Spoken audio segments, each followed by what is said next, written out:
Hello friends, સ્વાગત છે તમારું ધમુસ કિચન એન્ડ વ્લોગમાં.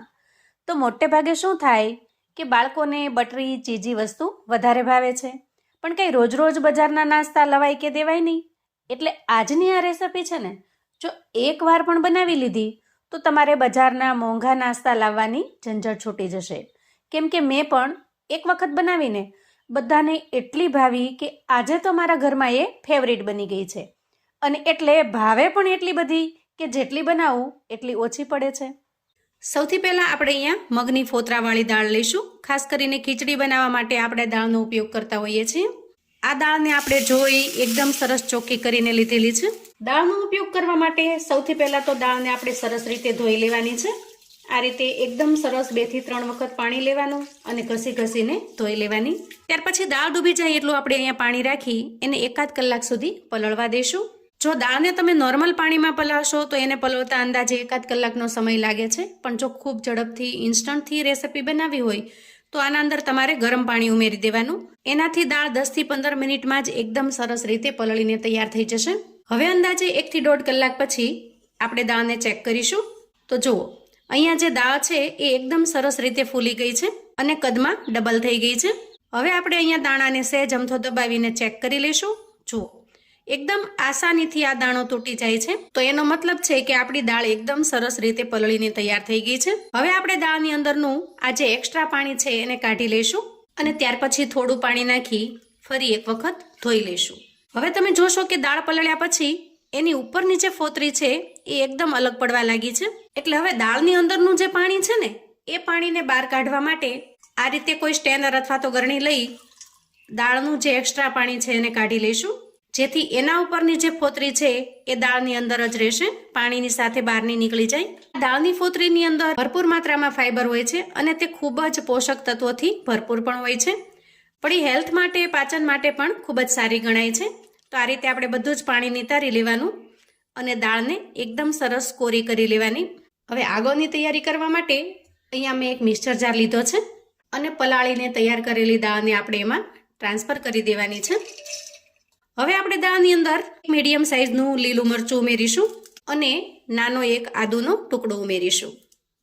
અને જે વાટકીના માપથી આપણે દાળ લીધેલી છે એ વાટકી ભરીને ખાટી છાશ ઉમેરીશું.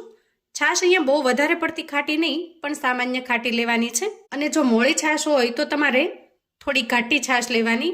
અને છાશની જગ્યાએ તમારે દહીં ઉમેરવું હોય તો 2 ચમચી જેટલું દહીં ઉમેરી દેવાનું. માપની જે આ કટોરી સેટ કરેલી છે એટલું પાણી લઈ લેવાનું. અને છેલ્લે 4 થી 5 નંગ જેટલા મીઠા લીમડાના પાન ઉમેરીશું. હવે ઢાંકણ ઢાંકી દાળને સરસ રીતે પીસી લઈએ. અહીંયા દાળનું બેટર કંઈક આ રીતનું તૈયાર થાય છે. એનો કલર છે એ થોડો ગ્રીન કલર ઉપર આવી જાય છે. પીસીને તૈયાર કરેલી આ દાળને આપણે એક મિક્સિંગ બાઉલમાં કાઢી લઈએ. હવે આગળની તૈયારીમાં આપણે બેટરની અંદર થોડા મસાલા ઉમેરીશું, થોડા વેજીટેબલ્સ ઉમેરીશું, જેથી એકદમ ટેસ્ટી અને લાજવાબ નાસ્તો બનીને તૈયાર થશે. સૌથી પહેલા ઉમેરીશું 1 વાટકી જેટલી ઝીણી ખમણેલી દૂધી. દૂધી છે એને મેં મીડિયમ ખમણીથી ખમણેલી છે, જેથી એના લચ્છા અહીંયા મીડિયમ સાઇઝના તૈયાર થયા છે. વધારે પડતા ઝીણા નહીં અને બહુ વધારે પડતા મોટા નહીં એવા લચ્છા બનાવીશું અને દૂધીને ઉમેરી દઈશું. ત્યાર પછી અડધી વાટકી જેટલી લચ્છામાં સમારેલી ડુંગળી લીધી છે એને ઉમેરી દઈએ. તમે જો ડુંગળી ન ખાતા હો તો ડુંગળીને સ્કીપ કરી દેવાની. હવે ઉમેરીશું એકદમ ઝીણી સમારેલી કોથમીર. કોથમીરનું પ્રમાણ મેં થોડું વધારે રાખ્યું છે, જેથી નાસ્તામાં ખૂબ જ સરસ લાગશે. અને ત્યાર પછી ઉમેરીશું અડધી વાટકી જેટલો રવો. અહીંયા તમે રવો કે સૂજી કોઈ પણ ઉમેરી શકો છો. મેં અત્યારે સૂજી લીધી છે, જે થોડી મોટા દાણાવાળી હોય છે. અને હવે આ બધી જ વસ્તુને આપણે સરસ રીતે મિક્સ કરી લઈશું. નાસ્તો મિત્રો ખરેખર ખૂબ જ ગજબનો, ટેસ્ટી અને એકદમ હેલ્ધી બનીને તૈયાર થાય છે. ખાસ કરીને બાળકો વેજીટેબલ્સ ખાતા નથી, પણ જો આ રીતે બનાવીને આપશો તો નાસ્તાના બાને બાળકોને તમે ભરપૂર માત્રામાં વેજીટેબલ્સ પણ ખવડાવી શકશો. આપણે અહીંયા બેટર સરસ રીતે બનાવીને તૈયાર કર્યું છે, પણ આના અંદર અત્યારે આપણે સૂજી ઉમેરી છે. સૂજીને ફૂલતા થોડો સમય લાગે છે, જેથી અંદાજે 5 મિનિટ માટે આપણે બેટરને રેસ્ટ થવા દઈશું. હવે અંદાજે 5 મિનિટ પછી અહીંયા બેટરને ચેક કરતા જુઓ, બેટર છે થોડું ઘાટું બન્યું છે, કેમ કે એના અંદર જે આપણે સૂજી ઉમેરી છે ને એ સરસ રીતે ફૂલી ગઈ છે.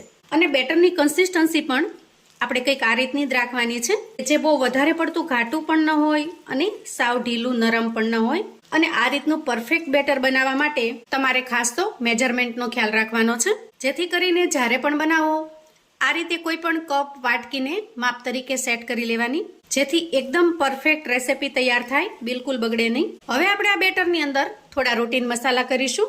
તો સૌથી પહેલા ઉમેરીશું સ્વાદ પ્રમાણે મીઠું, 1 ચમચી જેટલો ધાણા પાવડર ઉમેરીશું અને 5 ચમચી જેટલી હળદર ઉમેરીશું. અડધી ચમચી જેટલું આપણે અહીંયા આખું જીરું ઉમેરીશું. જીરાનો ટેસ્ટ તમને આ રેસિપીમાં ખૂબ જ સરસ લાગશે. અહીંયા તમે જીરાની જગ્યાએ અજમા પણ ઉમેરી શકો છો, પાચન માટે ખૂબ સારા રહે છે અજમા. અને હવે બધી જ વસ્તુને સરસ રીતે મિક્સ કરી લઈશું. એકદમ સિમ્પલ મસાલાથી એકદમ સિમ્પલ એવો નાસ્તો બનીને તૈયાર થશે. પણ આ નાસ્તો ખાધા પછી ખરેખર બાળકો છે એ બજારના પીઝા બર્ગર ખાવાનું ભૂલી જશે, એટલો સરસ ટેસ્ટી અને હેલ્ધી બને છે. હવે આ રીતે બધી જ વસ્તુને મિક્સ કર્યા પછી આપણે 1 ચમચી જેટલો ઈનો ઉમેરીશું. અહીંયા તમે ઈનો કે સોડા કોઈ પણ લઈ શકો છો. ખાસ કરીને ઈનોથી રિઝલ્ટ ખૂબ સરસ આવશે. અને ઈનો કે સોડા ઉમેરવાથી નાસ્તાનું જે ઉપરનું પડ છે એ તો એકદમ સરસ ક્રિસ્પી બનશે, પણ અંદરથી નાસ્તો ખૂબ જ સરસ મજાનો જાળીદાર અને ફ્લફી બનીને તૈયાર થશે.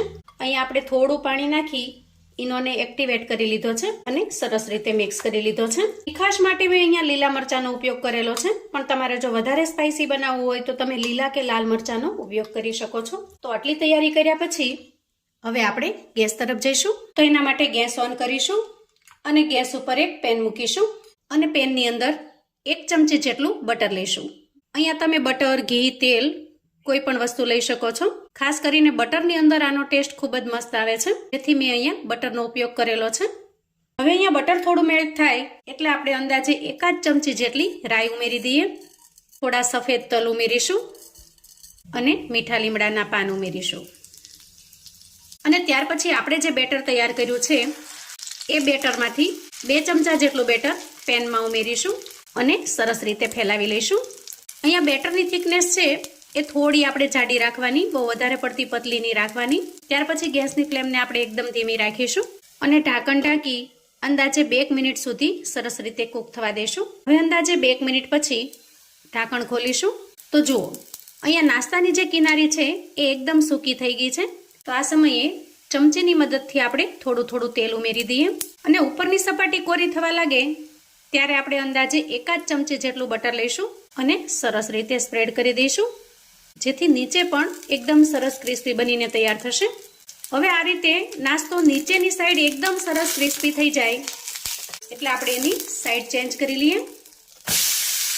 આપણે નાસ્તાને બંને સાઈડ એકદમ સરસ ક્રિસ્પી તૈયાર કરી લેવાનો છે. તો આ રીતે 2 થી 3 વખત અલટાવી પલટાવી અને સરસ રીતે શેકી લઈશું. તો મિત્રો, મારી મહેનત જો તમને થોડી ઘણી પસંદ આવી હોય, રેસિપી તમને ગમી હોય તો એક લાઈક ચોક્કસથી આપજો અને સાથે સાથે આ હેલ્ધી રેસિપી તમને કેવી લાગી છે એના માટે કોમેન્ટમાં ફીડબેક પણ આપજો. તો આપણો એકદમ ક્રિસ્પી અને ખૂબ જ ટેસ્ટી એવો નાસ્તો બનીને તૈયાર છે.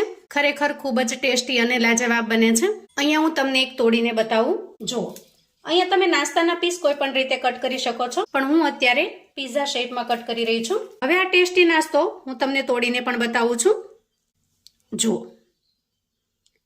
એકદમ સરસ લાજવાબ બને છે. ચા, ચટણી, ટોમેટો કેચઅપ કે પછી સીધા પ્લેન એમને પણ તમે ખાઈ શકો છો. તો મિત્રો, આવું અવનવું જાણવા માટે જો તમે ચેનલ પર નવા છો તો પ્લીઝ ચેનલને સબસ્ક્રાઇબ કરજો અને આજનો વિડીયો જો તમને ગમ્યો હોય તો તમારા સગા સંબંધી મિત્રોને શેર કરજો, જેથી એ લોકો પણ એકદમ ટેસ્ટી અને હેલ્ધી નવા નાસ્તાની રેસિપી બનાવીને તૈયાર કરી શકે અને એન્જોય કરી શકે. ફરી મળીશું એક નવી રેસિપી સાથે. ત્યાં સુધી આવજો મિત્રો.